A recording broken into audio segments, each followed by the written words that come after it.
Exciting, extremely exciting. It was a blessing. Great to be out there, great to be out there with the guys. Really loved just being on the field with the offense and staying on the field with the offense. I mean, it was incredible. So, Is the stamina ever an issue in that situation? I mean, you haven't played 70 plays in a while. yeah, we have 51 total, two probably I think 12 play drives. So maybe breathing got a little heavy, but I mean nothing we can't sustain.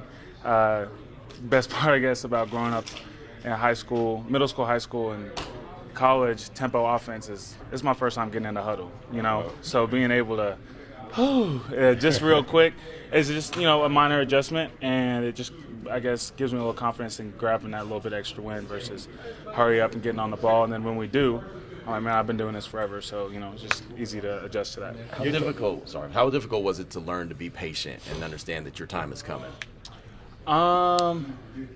I mean, honestly, I kind of went through this when I was a junior in college. I really thought it was my time. Everyone told me it was my time.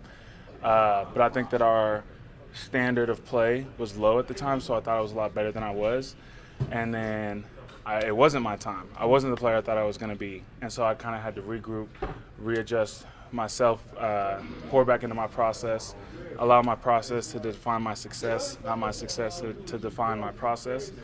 And, I mean, I've had a great group of guys around here that have just poured into me, helping me, speaking to me every single day, you know, trying to learn how to navigate the business side of the NFL.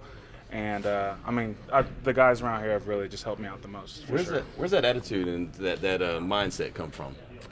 I mean, again, just going back to that junior year, remembering how lost I felt because of my success didn't appear. And my successes at the time was defining who I was, and so I felt lost. And now changing that, flipping that, my process is who I am. Who I am is what's going to define my process. And when that success and that opportunity comes, I can just apply it to that.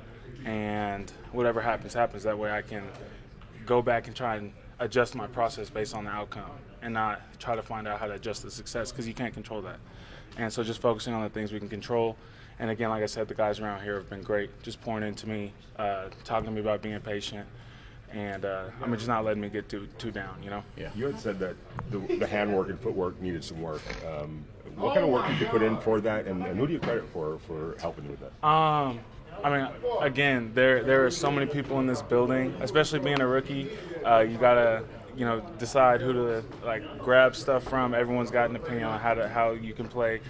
Offensive line's a very, very detailed and different position based on who you are and your body type. You can play a certain type of way. So just grabbing different stuff from different people. I was playing so hard, but sometimes it messed up a little bit of my fundamentals. So my effort was making up for my technique sometimes. So just being able to hone those two things in, putting them together, and I think that'll really clean up a lot of my game. Have you seen your PFF rating at all, and what has that done for your confidence?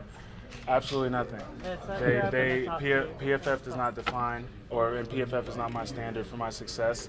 And they're lying. Go watch the game. 0 sacks, 0 pressures. That's not true.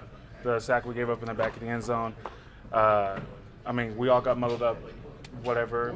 We didn't throw the ball, but my guy made that tackle. So y'all can give that to me. And then, like I said, I had one I got beat early, beat across the face. Effort made up for it. I was able to block the guy, but GENO ended up flushing through the middle of the pocket. Next down, 2nd and 6, so it was a gain. But, I mean, I'm not going to allow PFF to, you know, define my success. I'm like, oh, okay, PFF says I'm doing good. Like, perfect. We don't care about PFF. We don't look at PFF. My mom sure does. So it's cool for her, but at the end, and it's cool for my wife. You know, it's cool for me if I guess if I wanted to try and look into it.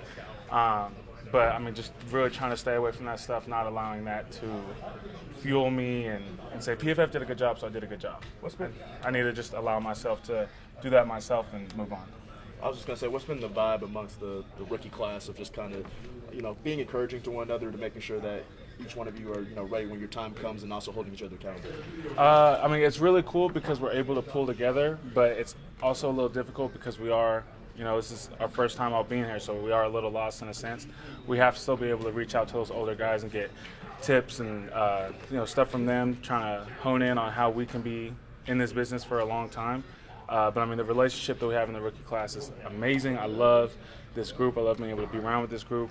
And I mean, we all just try to really hold each other accountable at a high standard so that we can all be around here for a long time.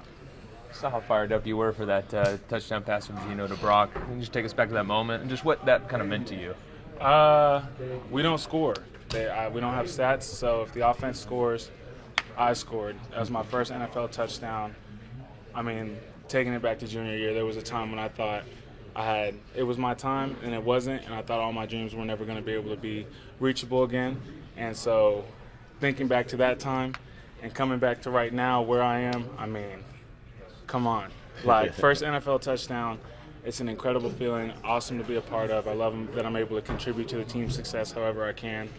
And, I mean, hopefully, like I said, we'll have a lot more here, so it's just an awesome feeling. You guys have gone up against a lot of really good defensive fronts. This one doesn't get any easier this week against Philadelphia. What are your thoughts on those dudes?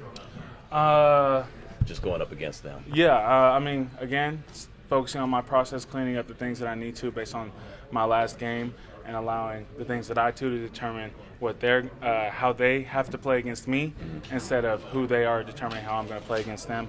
Obviously, you're going to study them, look for the type of things that you can do against certain guys, ways that other people found success against them. And so just taking that for myself and, just putting those two things together, anticipation and technique, how those two things can work together. And, yeah, I mean, just doing that. So. What is something that you want to do to keep up the level of consistency that you've had in the past couple of games? Stick to the process. It's another Wednesday. It's another competition Wednesday, so nothing has changed. I'm not sure if I'm going to be starter this week, if I'm going to rotate, if I'm going to do whatever.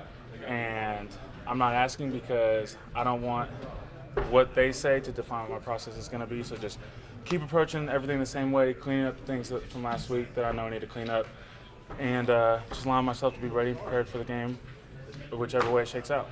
What about those Red Raiders? Got to ask you that. Come on. Come on. Best defense in the country. I mean, y'all see it every single time. Something that I was just kind of talking about, but Joey says our superpower is how much we love each other. Mm-hmm. I think that this team absolutely loves each other. That's why we keep showing up every single week, regardless of our record, regardless of the circumstance. Still taking the field, still doing everything we need to do. And, I want to continue to embody that here because that's the place I came